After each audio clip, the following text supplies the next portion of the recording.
بسم اللہ الرحمن الرحیم۔ السلام علیکم۔ تو جی دوستو، میں آج آپ کو بتاتا چلوں کہ یار یوٹیوب پہ ایک بہت ہی بڑا فراڈ شروع ہو چکا ہے۔ یار رمضان کے مقدس مہینے کو دیکھو، آپ لوگ یہ کہتے ہوئے یار فلانا وظیفہ کرو یہ ہو جائے گا، فلانا یہ کرو یہ ہو جائے گا۔ ارے میں آپ کو بتاتا چلوں یار، ویوز کے خاطر خدا را یار دین کو بدنام نہیں کرو۔ مثال کے طور پر کسی نے یہ فلانا وظیفہ دے دیا، آپ کو پتا ہے کہ اس وظیفے کا ترجمہ کیا ہے؟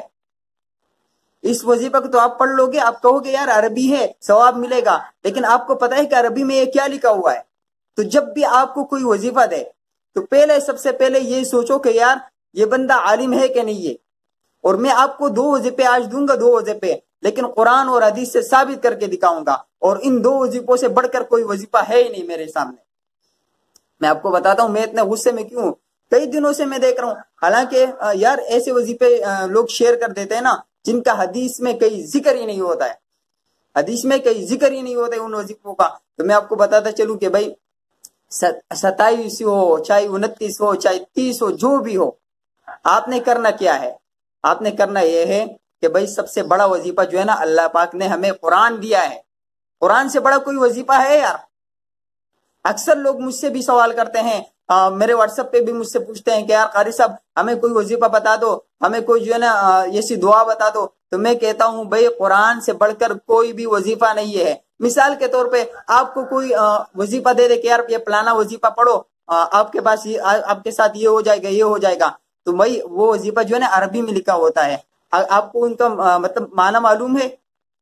کیا پتا، ہو سکتا ہے یار کہ ان کا معنی جو ہے نا غلط ہو۔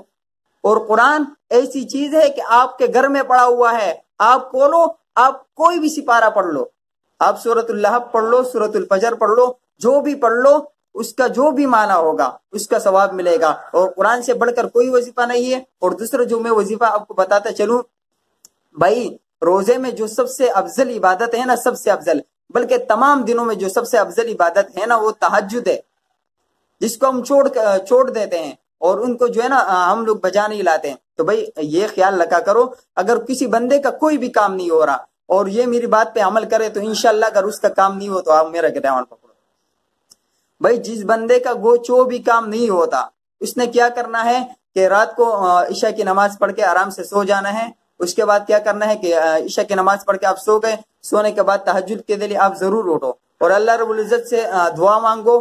تو اس وقت پہ اللہ رب العزت بندوں کو پکارتا ہے کہ کون سا ایسا بندہ ہے جو مجھ سے مانگے اور میں اس کو دے دوں۔ تو یار ہم مختلف وظیفوں کے پیچھے پڑے ہوئے ہیں جن میں حدیث میں ان کا کوئی ذکر ہی نہیں ہے، حدیث میں ان کا کوئی ثبوت ہی نہیں ہے، ہم ان وظیفوں کے پیچھے پڑے ہوئے ہیں۔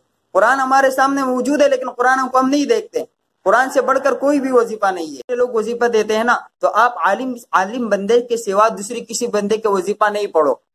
تو آپ لوگ کہو گے کہ یار وہ بھی تو مسلمان ہے۔ میں آپ کو سمجھاتا ہوں، میں ٹیلر ہوں نا، میں درزی ہوں، صحیح ہے؟ آپ میرے پاس سونا لے کے آؤ، اور کہو کہ یار سونا بنا دو، میرے لیے سونا بنا دو، تو وہ سنار بھی تو انسان ہے، میں بھی انسان ہوں، تو میں سونا بنا دوں گا؟ میں سونا نہیں بنا سکتا ہوں۔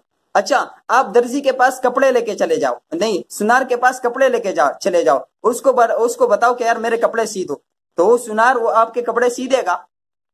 نہیں سیے گا نا۔ کیوں؟ وہ بھی انسان ہے، میں بھی انسان ہوں، لیکن اس کا کام الگ ہے، اس کا پیڑ الگ ہے، اس کا تجربہ سونے کے ساتھ ہے، اس کا تجربہ جو ہے نا کپڑوں کے ساتھ نہیں ہے۔ میرا تجربہ کپڑوں کے ساتھ ہے، تو میں کپڑوں کو بہتر سلائی کر سکتا ہوں۔ میں عالم ہوں تو میں بہتر وظیفہ بتا سکتا ہوں، میں عالم نہیں ہوں تو میں بہتر وظیفہ نہیں بتا سکتا ہوں۔ مجھے خود پتہ نہیں ہے کہ یہ وظیفہ کہاں سے آیا ہے، اس کا حدیث میں ثبوت ہے کہ نہیں ہے۔ تو خدا را میں آپ سے ہاتھ جوڑ کے یہ کہتا ہوں کہ جو بندہ عالم نہیں ہو نا، اس کا وظیفہ نہیں سنو۔ اور اکثر لوگ دعا کے لیے درخواست کرتے ہیں، تو سارے ہاتھ مل کے دعا کیجئے اپنے لیے بھی، اور ساری امت مسلمہ کے لیے بھی دعا کیجئے۔ یا اللہ ہمارے جتنے بھی مرحومین اس دنیا سے رخصت ہو گئے، یا اللہ ان کی مغفرت نصیب فرما، یا اللہ جن کی مغفرت ہو چکی ہے ان کے درجات بلند فرما، یا اللہ ہمارے سارے گناہوں کو معاف فرما، یا اللہ ہمارے سارے گناہوں کو معاف فرما، یا اللہ ہمارے اولاد کو نیک و صالح بنا، یا اللہ 5 وقت کا نمازی بنا، یا اللہ دین والا بنا، یا اللہ دین پر چلنے والا بنا۔ میرے مولا ہم سے نیکی کا کام لے، اے میرے مولا ہمیں ہر قسم کی برائی سے بچا، میرے مولا ہر قسم کی برائی سے بچا، یا اللہ قرآن پڑھنے کی توفیق عطا فرما، یا اللہ دین پر چلنے کی توفیق عطا فرما، یا اللہ نیک کام کرنے کی توفیق عطا فرما، یا اللہ تہجد پڑھنے کی توفیق عطا فرما، یا اللہ 5 وقت کا پکا نمازی بنا، یا اللہ روز رسول پر جانے والا بنا۔